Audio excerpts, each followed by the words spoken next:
divorce. We have fought to the Supreme Court. Home Ec has refused to budge. The courts have refused to listen. We need to immediately catalyze. I'm looking for national catalyzation with respect to Home Ec to make sure they understand that they cannot take this type of stance and get away with it here in Michigan, at least not here in Detroit. This is getting ridiculous. People property values have diminished to almost nothing. You can have homes that are worth $5,000, $6,000. They won't work with anybody, and it's just getting out of hand and ridiculous. We have a hearing coming up on the 23rd. Judge McDonald, who, side note, must come off the bench. Must come off the bench. And most of you know she's very prejudiced. She's just beyond the pale of description. And that also has to be a top priority for our organization. It's not only keeping people in their houses, but we need to make sure there are people on the bench that are going to be willing to listen to the people's complaints. We elect these people.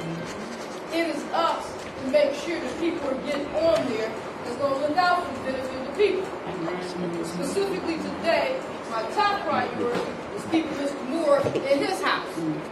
Now, I know that we have the power and mobilization to do that.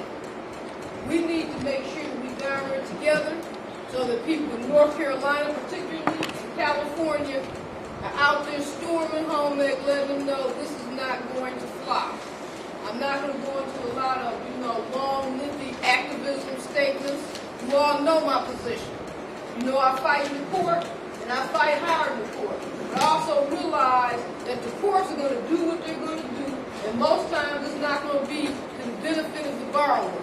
Therefore, we have to do what we have to do to make sure that people remain in their homes and that people understand that they can fight. And even though we have to fight hard, we can be successful at it. And I think we need to crank it up a notch. We need to be packing out the courtroom on the 23rd. That's next Friday. We go for a hearing with respect to all the escrow Mr. Morris has paid for I don't know how long. And to see when there's going to be a hearing set with respect to them trying to get him out the house. I think that, yes, and he did. That's something else. That he was behind on his payments. And has made every escrow payment, which was the amount of the mortgage payment, until they went crazy and increased it. People need to be packing that courtroom. People need to be letting this lady know. And I'm talking about the judge now. We are watching you. She's up for re-election this year, and it's amazing how people get to flipping when they think that their seat may be challenged. And we need people to let her know, you know what? Potentially, this could be a problem for you. That, along with making sure that we have action at Mr. Morris's house wherever is necessary around this country. So this is not just another statistic going down like the hundreds of thousands of other borrowers who've already been displaced in Detroit. I'm not even talking about Michigan, in Detroit, and send a signal. Obviously, Mr. Morris is a very special client to me because he is not only a fighter, but he's also fought for me. Mr. Morris was there with me when my mother died, and I'm telling you, I will fight to the end for him. But this isn't just for Mr. Morris. It's for everybody to come after Mr. Morris. That's right. It's for everybody who went before Mr. Morris, who's now out on the street. This is getting ridiculous. And until we stand up and start doing something about this, it's no different than this. Before my mother passed, we had this conversation because she knows what I do. And trust me, it's not like I don't get weary. That's why I have to keep quoting that scripture, do not get weary in well doing. And she, my mother was 84 when she passed.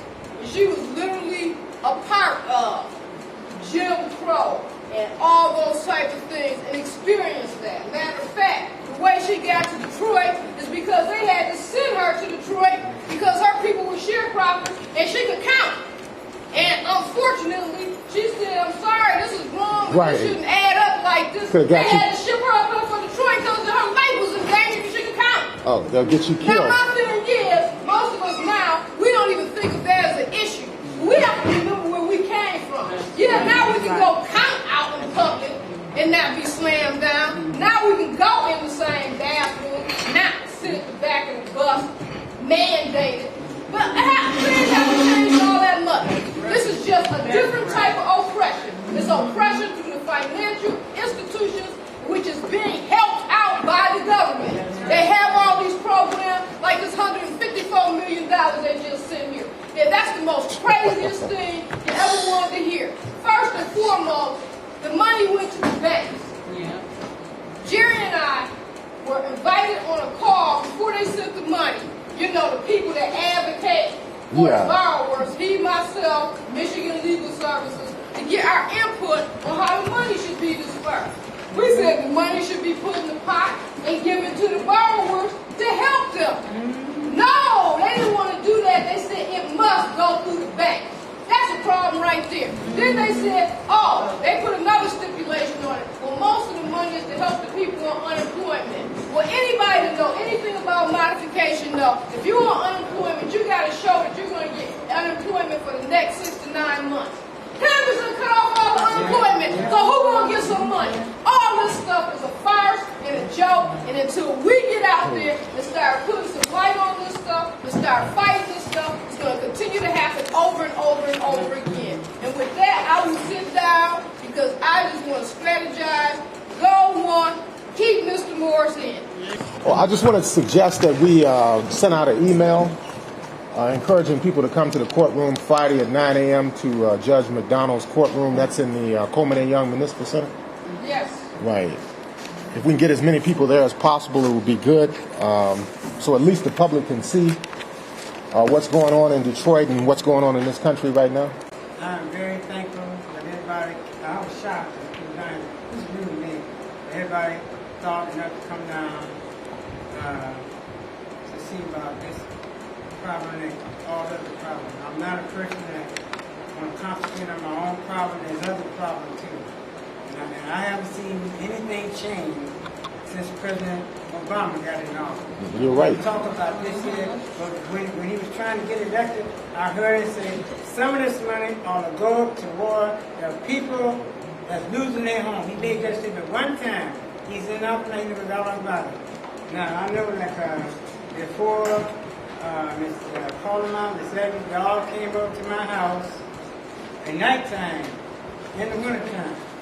And I'm not a rich man, but I went and got some pizzas and everything to try to say thank you to everybody, you know. Sure And I will tell you this here, anybody that's down here, I'll stop before I not try to do anything for anybody to come down and he can tell about it. This woman is a prejudiced judge. Look at this one all over Vanessa. Won't give her a chance to get out. And don't give a chance to explain anything.